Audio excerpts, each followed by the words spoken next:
de maman Marie et tout, paix à son âme. Et ça, il faut être suffisamment courageux, il faut croire en Dieu, il faut être suffisamment pour retenir cela.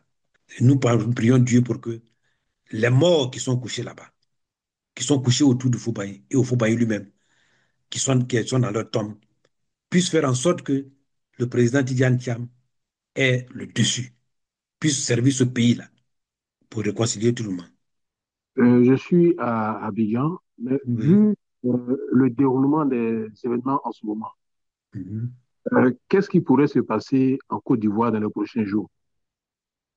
Donc, laissez-moi dérouler un certain nombre de choses et vous allez peut-être vous-même trouver la conclusion. Parce Bien sûr, que non. là, on est sur le problème de la tombe, de la tombe. Et ça, c'est un truc qui est moralement, psychologiquement et spirituellement très, très, très, très salissant. Très salissant. Pour le président Thiam, on voulait le salir. On veut le salir. Comment on peut accepter que son grand frère, de même père, de même mère, qui porte le nom de Thiam, lui puisse les accompagner sur la tombe de sa maman et qu'on lui dit que lui, il n'est pas ivoirien, il n'est pas de la famille du fouet. Et j'ai bien aimé dans son intervention le ministre Augustin Thiam pour dire Thiam et lui ne sont pas liés par la politique. Il est chrétien catholique, son petit frère, c'est son cadet, il est musulman, mais cela ne peut pas les séparer. Lui, il est RHDP, son frère est PDCI, lui, il n'est pas, ça ne peut pas les séparer. Voyez-vous? Donc, il est médecin, qui est ingénieur, ça ne peut pas les séparer. Ce qu'il faut retenir, et ça, je tenais à dire à tout le monde de retenir, que le président Houphouët-Boigny est mort en 1993.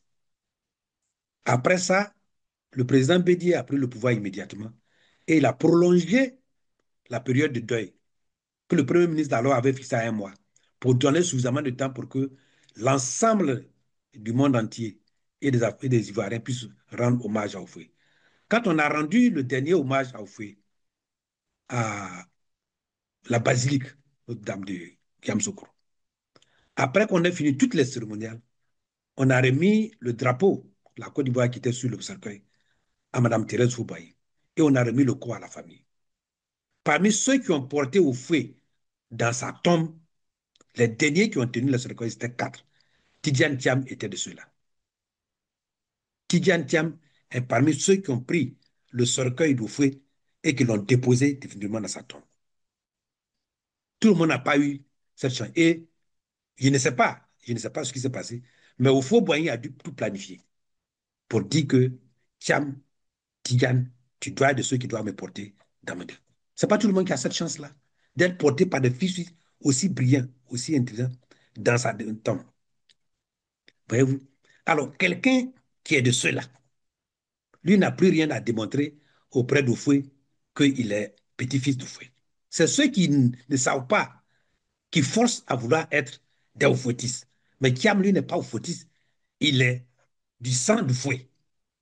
Il n'est pas seulement Oufouettiste. Lui, il est du sang d'Oufoué. Nous autres, on peut se dire Oufouettiste, mais Kiam, lui, il est du sang d'Oufoué. Vouloir à tout prix noircir ce sang vivant et vouloir honorer le sang mort d'Oufoué, ça, c'est une affaire de Dieu, entre Dieu et nous. On laisse ça à Dieu. Alors, le PDCI RDA, comment il a reçu l'appel lancé par M. Billon? Il faut dire les choses clairement. M. Billon est à la base des malheurs du PDCI RDA actuellement. Moi, je peux le dire. M. Billon avec Mme Yapo Valérie. Mme Yapo Valérie a dit que si Thiam est autorisé à être candidat, elle quitte le PDCI RDA. On ne peut pas être aussi méchant avec quelqu'un. M. Thiam, c'est lui qui a, et M. Billon, c'est lui qui a porté plainte contre Macron premier. Et après, ça a abouti à sa prison pendant 6 mois. Il est un haut leader, il était un haut leader du PDCI-RDA. Il peut appeler ce petit-là et même lui donner Kokota. Mais il a préféré que le petit aille dormir pendant 6 mois à la prison. C'était même 1 an. C'est lui le premier, quand le président Thiam a pris la tête du PDCI-RDA, il a appelé pour lui dire, viens rester dans le gouvernement. Il n'est pas venu. Mais il a nommé. Il a voulu humilier le président Thiam en disant que je n'accepte pas ta nomination. Je refuse ta nomination. Je l'ai dit à une des conférences de presse, qu'on ne peut pas être premier, il faut être deuxième. Parce qu'un jour, si le premier n'est pas là, on aura besoin du deuxième. Depuis le jour, il allait voir le président Thiam pour dire que lui, il ne vient plus, il ne sera pas dans son secrétariat exécutif. Il n'a plus mis pied au parti. Il est passé sur le plateau de télévision pour nous traiter, nous autres qui sommes avec lui, des repéros. Il est passé partout pour dire il ne peut pas, il est loin. Mais quelqu'un qui n'est hors sol, qui ne représente rien, pourquoi tu veux faire appel à venir t'aider? C'est une foutaise à la limite. C'est une foutaise. Moi, je pense que s'il a du respect pour lui-même, il n'a qu'à avoir du respect pour le président Thiam. Parce que s'il n'a pas de président, s'il n'a pas du respect pour lui, au moins il n'a qu'à avoir du respect pour le président Thiam.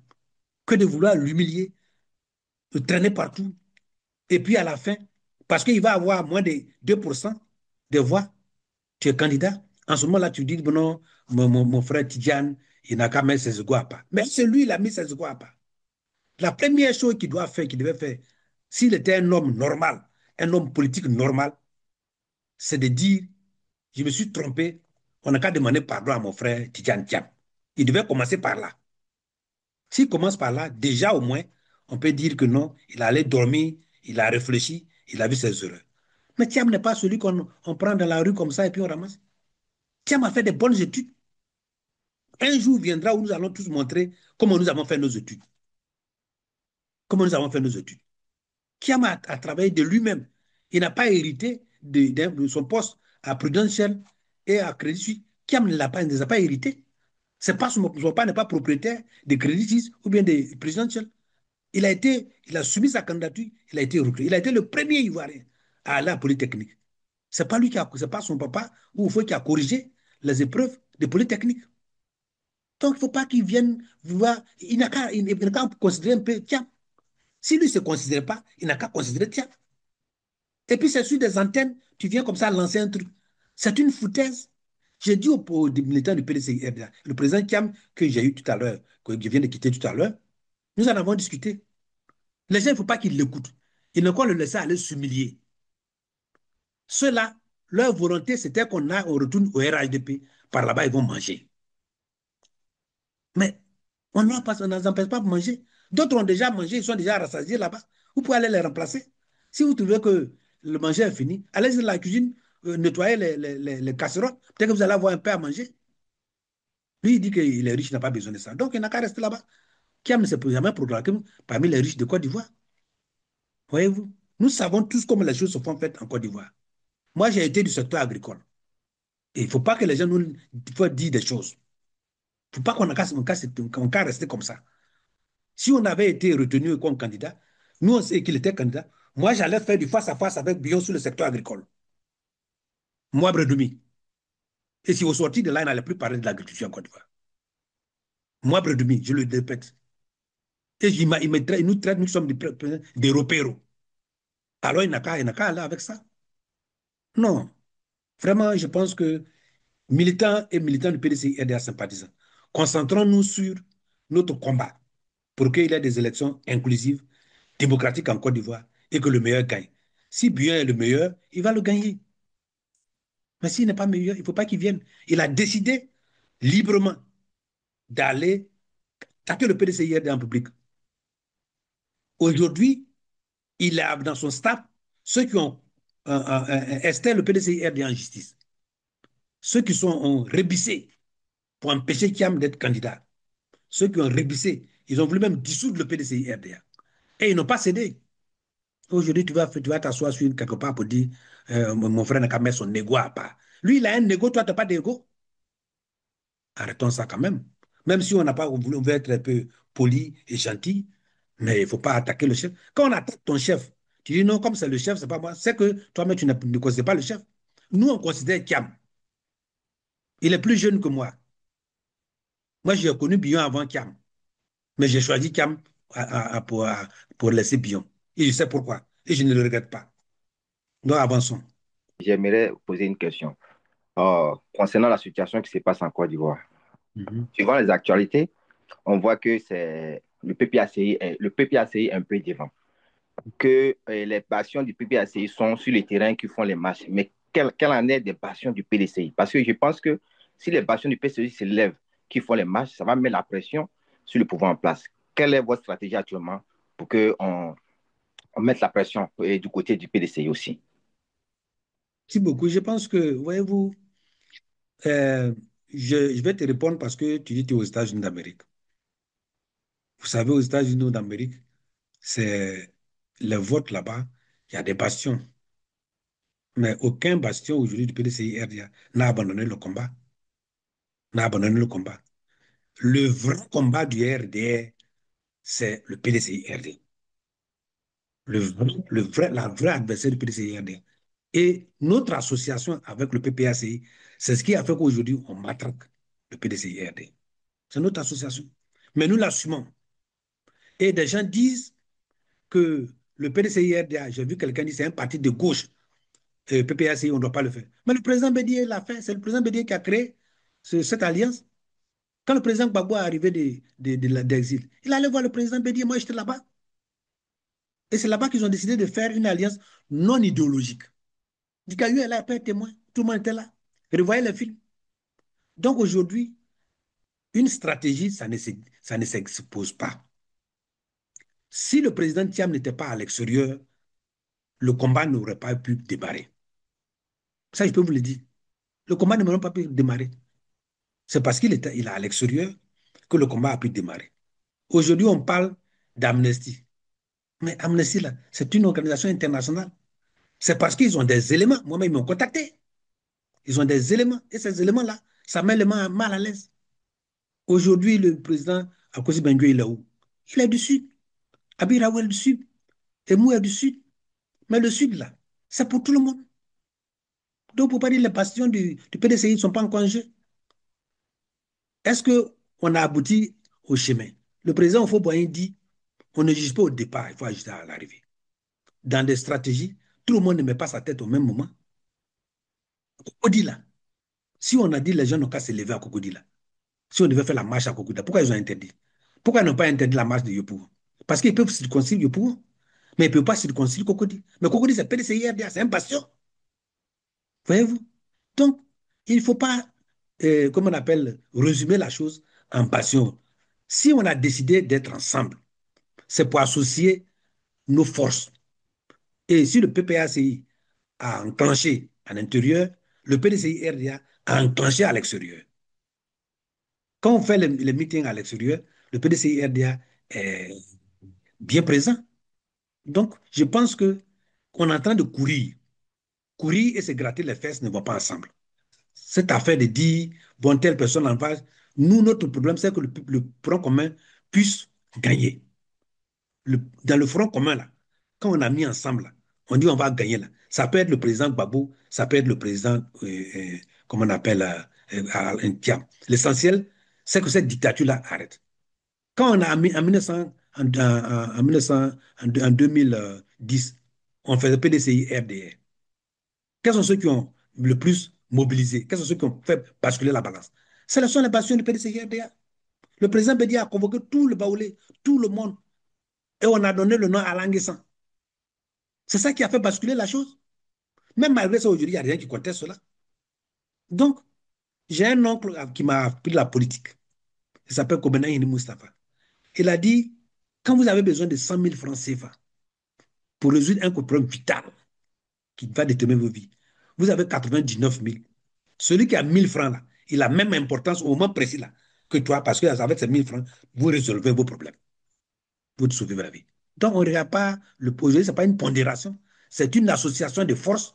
Et c'est l'ensemble de cette force-là qui va créer une dynamique, et cette dynamique-là qui va amener les choses. Donc, je dis aux militants, que ce soit le PPACI, vous ne savez pas ce qui se fait dans l'ombre.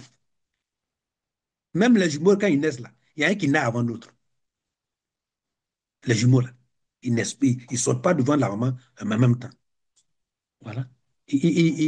Donc, voyez-vous, aujourd'hui, on a une association. Les gens disent non, voilà, le PPACI est en avance, le PPACI fait des choses.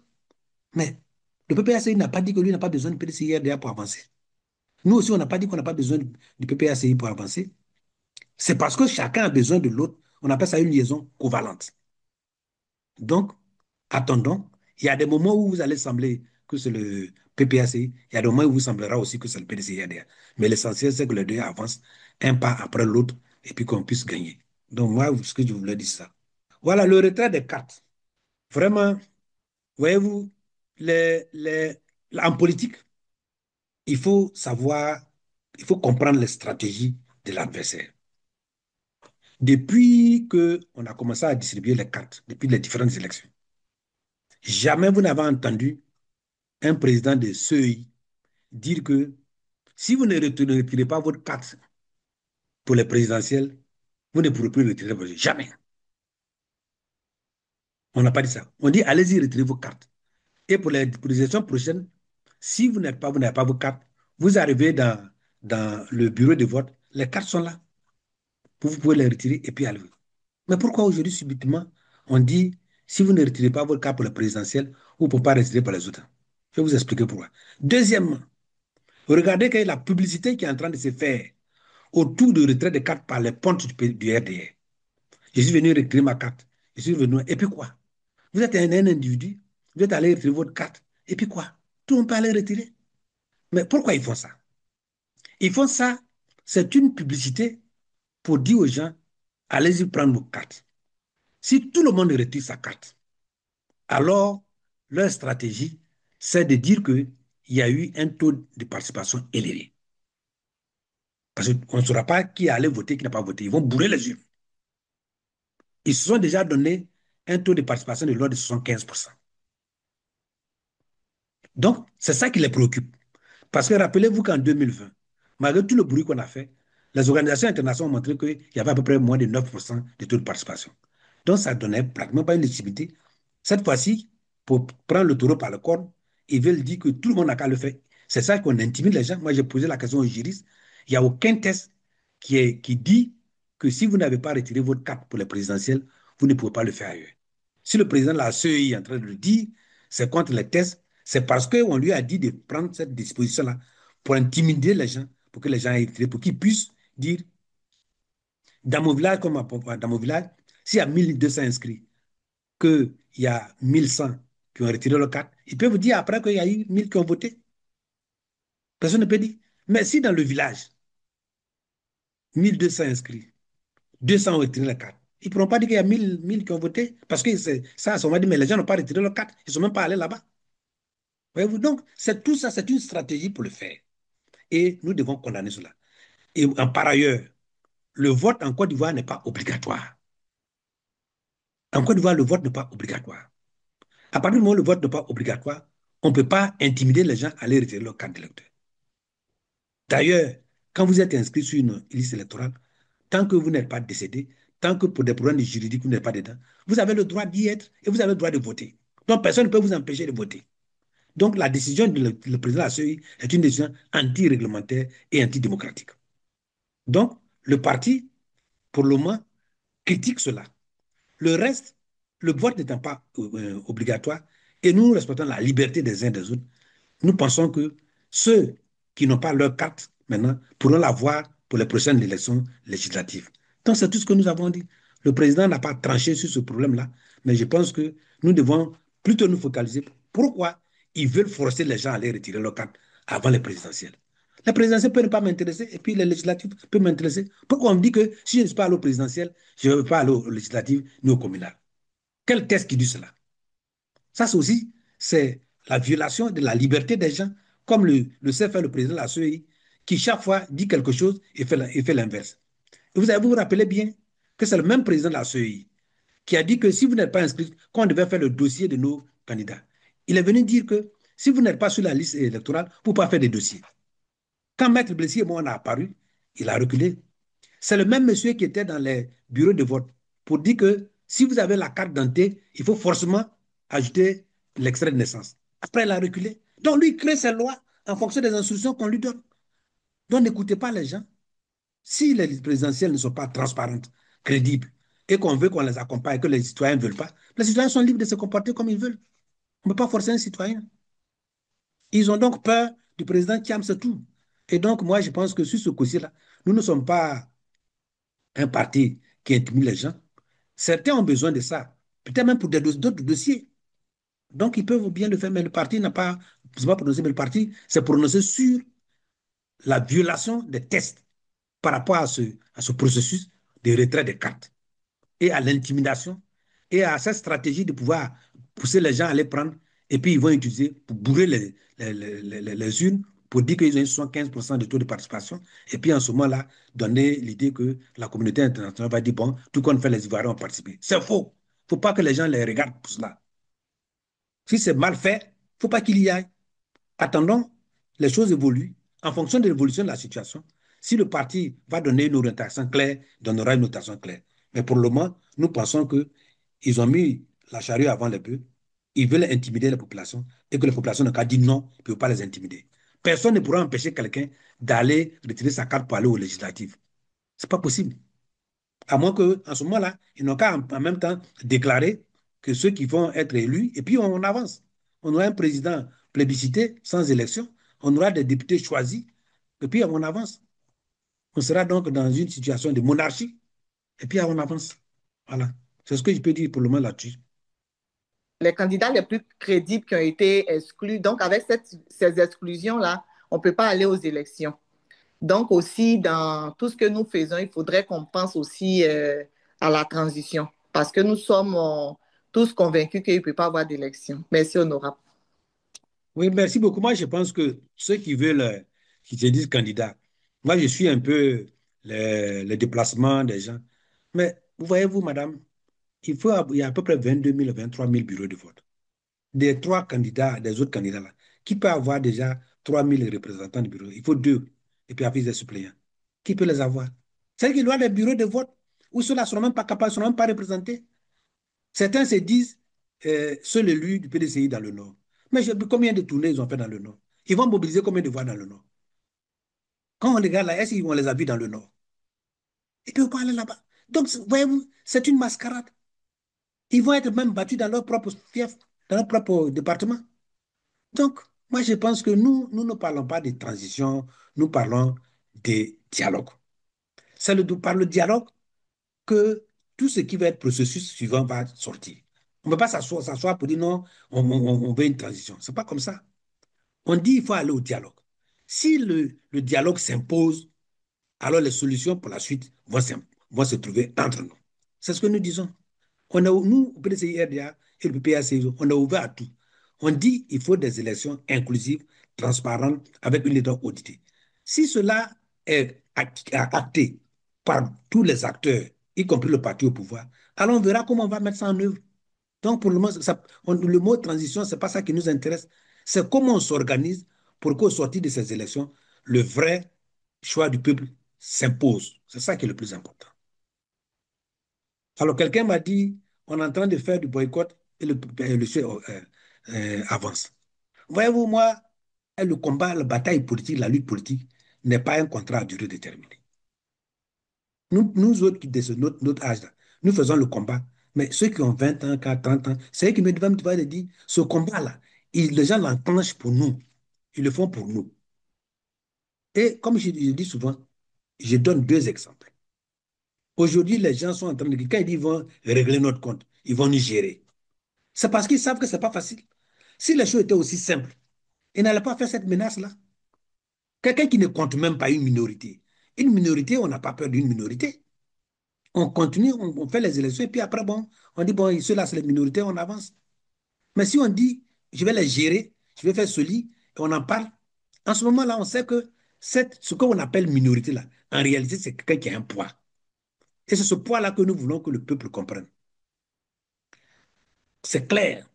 Donc, pour nous, nous ne disons pas qu'il faut une transition, on dit qu'il faut s'asseoir.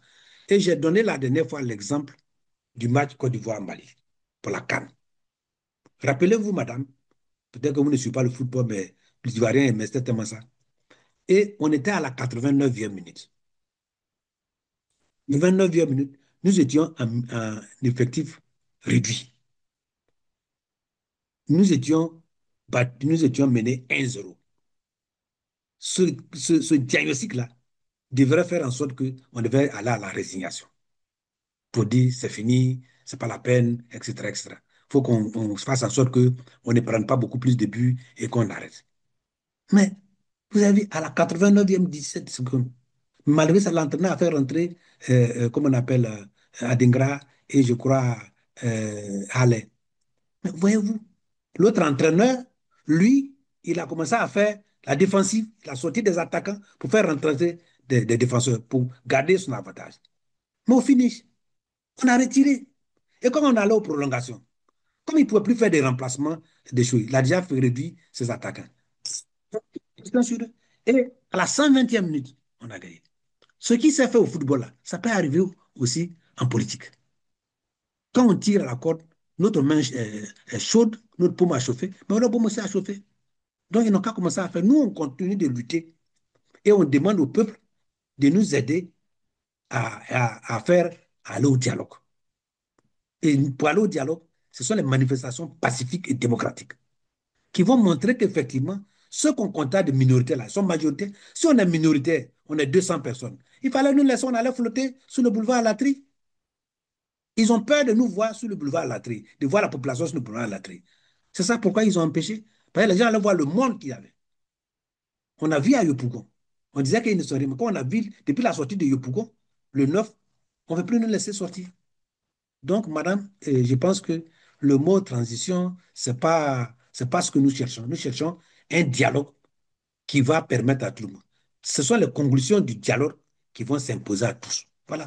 Je ne peux pas présumer de ce que le dialogue va donner. Mais le dialogue peut venir à tout moment. Voilà. Et nous le souhaitons. Et nous l'espérons. À Oui. l'heure où nous parlons, est-ce que le nom du président Thiam pourra-t-il être sur la liste avant samedi? Ma deuxième question, si l'élection suit son cours et que les actions n'aboutissent pas avant samedi, est-ce qu'il s'agira pour nous, militants du PDCI, de boycotter cette élection, simplement rester à la maison? Moi, je vais essayer de À suivre chaque jour suffit sa fin. Attendez à chaque étape, on vous donnera les éléments. On ne peut pas le dire en avance. Pour le moment, D'accord. notre objectif, c'est qu'on aille au dialogue et que non seulement le président Thiam soit sur la liste, que le président Babou soit sur la liste et que les autres soient. Pour voter, si on vous dit la veille, le 24, il faut aller voter, le 25, tu iras voter. Ah, papa, donc c'est la nuit du 24 au 25, je vais étudier le programme de la personne qu'on devra Non, aller. non, vous étudiez tout le programme, mais le PDCI-RDA donnera une position. Pour le moment, le PDCI-RDA estime que toutes les cartes ne sont pas encore jouées. D'accord. Voilà. OK, OK. Merci. On a à la 89e minute, peut-être qu'à la 90e minute, les choses, on peut gagner un but inattendu comme Adingra l'a fait. Ah, c'est ce qu'on espère, hein. C'est ce qu'on Voilà. espère tous. OK. Et Merci. ce but-là, c'est le but qui va amener tout le monde à aller au dialogue. Le parti au pouvoir, vous savez, le parti au pouvoir qu'on va dialoguer? Je suis très penchant sur ces personnes-là qui déjà sont incarcérées par le pouvoir actuel. Oui. Et plein de familles, déjà on cite près de 700 personnes. Quelle est la stratégie que le parti met en place pour accompagner ces jeunes-là? Et quelle est l'assurance aussi qu'on se donne pour pouvoir avoir le dessus dans ce combat-là? Voyez-vous, les jeunes doivent apprendre de l'histoire du combat de nos devanciers. Quand les gens parlent de la marche des femmes à la prison de Bassam, c'est dans le processus de lutte coloniale pour le PDCI-RDA et de 1956, de 1946, de 1956 à 1959, le PDCI-RDA a subi le pire matraquage possible. Et les gens sont allés à Bassam. Mais les gens n'ont pas continué, n'ont pas arrêté la marche. Et les femmes sont mises dedans pour aller marcher sur la prison de Bassam. Même le RDR qui est là, aujourd'hui, qui fait ça. Et à un moment donné, la Madame Dagri qui a battu, tout le monde était en prison. Mais n'a pas laissé la bataille. Donc, aller en prison ou être en exil, hein, ça fait partie, comme nous le vivons, plus ou moins que le président le vit, mais ça fait partie du combat politique. C'est pas parce que vous êtes dans une situation qui ne vous permet pas d'être à l'aise que vous allez abandonner. C'est pourquoi les batailles doivent être collectives. Et je dis que les jeunes, nous sommes en train de battre, nous, pour les jeunes. C'est pour eux que c'est jeunes. Les gens se sont battus pour nous et nous, on doit se battre. Nous, quand on est jeunes, nous, on ne sait pas aussi pour les jeunes. Sinon, moi, Brodemir, là, je pourrais bien m'asseoir là-bas, me taire et puis peut-être faire comme les autres et puis accompagner. Mais cela ne reflète pas l'esprit et la vision du PDCI-RDA, le combat du PDCI-RDA pour libérer le pays, continuer à le faire en sorte que tout le monde bénéficie des richesses, qu'on soit dans un pays de démocratie, de liberté, de dialogue. Donc, nous nous battons. Et c'est pour tout cela que j'ai dit, il faut qu'on se batte. Tant qu'on a envie, on peut espérer être libre. L'essentiel, c'est de préserver les vies. Tant qu'on a... Nelson Mandela a fait combien d'années en prison? Mais il est sorti, il a été président de la République. Donc, il ne faut pas... Le président Babou a fait combien? Il a fait combien d'années comment, à La Haye? Il est revenu. Tant qu'on a envie, on peut espérer libre. On se bat pour que notre liberté confisquée puisse servir pour libérer les autres libertés qui sont confisquées, mais qui sont étouffées. C'est ça. Donc, il ne faut pas qu'on croyons en nos leaders qui ont une vision qu'à terme, le PDCI-RDA soit à la tête pour mettre en œuvre une politique de vraie liberté, de vraie démocratie et de vrai partage des biens. C'est ça, équitable. Houphouët-Boigny a été, à un moment donné, il ne savait pas que le philosophe Houphouët-Boigny a été lui aussi poursuivi. Il y a une chanson Baoulé même qui dit que Houphouët était mort, mais qu'il s'est retrouvé à Cancan, en Guinée. Donc, chacun des leaders les plus charismatiques a connu des périodes de disette, des périodes de transport, comme on avait traversé du désert, souvent avec son équipe. Même dans la Bible, pour vous qui êtes chrétiens ou musulmans, tout le monde connaît Moïse. Voyez-vous, Moïse a été poursuivi pendant des années par Pharaon. Mais à la fin, lui-même à qui Dieu a parlé directement. Et à un moment donné, il s'est posé la question, mais si tant est que je suis l'ami de Dieu, pourquoi Dieu peut autoriser Pharaon à me faire souffrir comme ça? Mais à la fin, on a vu comment ça s'est passé. Donc, soyez confiants. Nous avons un leader qui est confiant, qui veut amener, qui dit on n'abandonne pas le combat. Restez là. Le président Babo l'a dit. Il dit, mais on croit qu'on va arrêter nos gars, et puis on va aller s'asseoir là pour demander pardon, et puis arrêter le combat. Que quand nous allons gagner le combat, ils seront libres. Voyez-vous? Et c'est comme ça. Donc, battons-nous. Personne d'entre nous n'est épargné par cette dictature, ce matraquage. Et ceux à qui on allait attaquer leur domicile, ceux qui sont morts. Il y a des gens qui sont morts. Ils sont morts en 2000, ils sont morts en 2002, ils sont morts en 2020. Et là, on ne peut rien faire. Que les gens sont en vie, prions Dieu qu'ils restent en vie. Très tôt, très bientôt, ils vont être libérés. C'est la meilleure stratégie. La meilleure stratégie, ce n'est pas celle de capituler, c'est celle de se battre pour qu'ils aient la liberté de manière durable. Mon mot de fin, c'est toujours le remerciement du président du parti et de dire à tous nos militants sympathisants que nous avons accepté d'accompagner nos patrons dans le front commun parce que c'est une alliance forte. C'est la seule alliance qui s'élargit aujourd'hui au FPI et à la société civile qui nous permettra de nous débarrasser d'un régime dictatorial. C'est ça, un régime qui veut gérer les gens. Quand vous êtes contre eux, quand vous êtes même dites que vous êtes minoritaire, ils veulent vous gérer. Non, on ne gère pas une minorité. On la laisse s'exprimer, on la laisse s'épanouir. Et ils étaient minoritaires hier, et ils se disent majoritaires aujourd'hui. Donc, laissez les minorités éclore, fleurir et former des grains. Et pour que ces minorités-là aussi, de par leur action, de par leurs idées, de par leur vision, puissent sauver le peuple. C'est ça. C'est le peuple qui doit choisir. C'est le peuple qui a dit qui est minoritaire. On ne peut pas dire quelqu'un est minoritaire. La minorité, c'est un comptage qui est laissé au peuple. Et en démocratie, on gère avec la majorité, mais on gère en s'occupant aussi des minorités. On ne gère pas avec une majorité pour écraser une minorité. C'est ça aussi qu'il faut voir. Donc le président vous dit de rester confiant. Et nous nous battons. Tant que la bataille n'est pas finie, ne nous décourageons pas.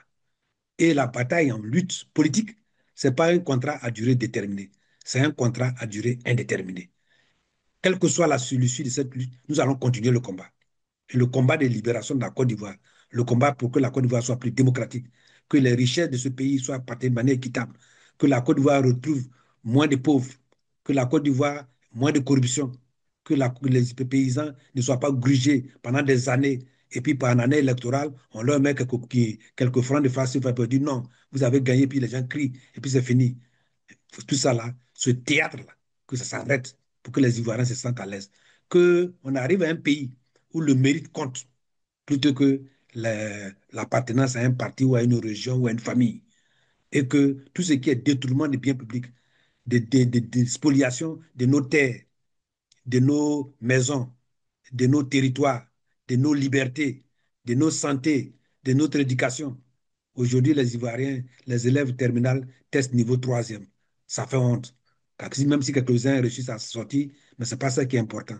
Si c'était comme ça, ceux qui sont en train de crier là, si c'était sous le régime actuel qu'ils étaient allés à l'école là, ils n'allaient pas être là. Il y a des gens qui ont fait 2 fois, 3 fois, 4 fois les étapes. Mais le système leur a permis de quand même de sortir. Aujourd'hui, vous échouez 3 fois, 4 fois dans un cycle, c'est fini pour vous.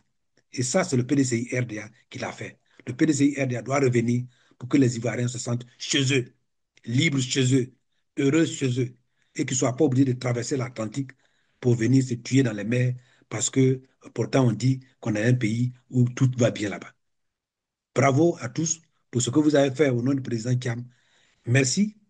Et il faut que les uns et les autres sachent que nous devons, comment on appelle, entretenir la base du PDCI-RDA. Que sur les plateformes, nous sommes en train de nous-mêmes martyriser. Oui, au PDCI, on ne fait pas cela, on fait cela. Mais vous ne verrez pas sur les autres plateformes, les autres faire comme ça. Vous ne connaissez pas les problèmes qu'il y a, même ceux qui sont au pouvoir. Là. Il y a des problèmes à leur niveau. C'est pourquoi ils vont dans certaines régions. Pour dire, si vous votez ou vous ne votez pas, il va gagner. S'ils ne votent pas, vous n'allez rien avoir. Mais c'est parce que ça chauffe dans leur camp. C'est parce que ça chauffe dans leur camp. Donc, restons unis, restons concentrés. Si vous avez des problèmes, déplacez-vous à la maison de parti. Faites des suggestions. Plutôt que de faire des attaques sur les plateformes qui sapent le moral de la troupe. Or, une troupe qui n'a pas le moral ne peut pas avancer. Il faut que nous soyons tous confiants. C'est d'abord l'optimisme et la confiance qui est un gage de succès. Si nous abandonnons déjà, nous ne pouvons pas aller loin. Donc, je demande à tous que gardons confiance. Soyons mentalement préparés pour les étapes qui vont venir. Même quand nous allons prendre le pouvoir, nous serons aussi attaqués par ceux de l'opposition. Et ce sera toujours comme ça. La politique, c'est comme ça. C'est une affaire continuelle et qui continue. Chers militants, gardez confiance. Tous ceux qui veulent nous distraire et qui pensent que voilà, il y a telle chose, il faut transmettre à tous ceux-là que de garder confiance. On voit aussi des gens qui rament à compte courant. Je viens de vous annoncer que moi-même, j'ai eu une séance de travail avec le président du parti pour dire, vu la situation qui se pose, il faut me trouver des adjoints. Voilà comment on agit en responsable. On ne peut pas, on va en guerre, quelqu'un qui est en guerre, qui est parti en guerre avec vous, qui est blessé, tu dis non, laissons-le aux chacals, aux hyènes, parce que nous, il est fini. Mais les autres vont vous abandonner parce qu'ils vont dire, si je suis attaqué, voilà le sort qui va me réserver. Mais moi, j'ai compris. Le président m'a dit, mais tu peux faire la chose du côté. Il dit, non, monsieur le président, c'est vrai que j'ai fait ça. Ce que je suis en train de faire pour vous là, ça a un impact. Mais je ne peux pas être en présentiel. Et ça s'est négocié avec le président lui-même. Et il a dit, oui, j'ai compris. Si ça vient de toi-même, alors je sais que je peux le faire parce que je ne t'aurai pas frustré, ou tu ne t'aurai pas abandonné. C'est comme ça qu'on gère les hommes. On ne s'assoit pas derrière un bureau avec son et puis on dit on t'a enlevé, on t'a fait telle chose parce que je n'ai pas là.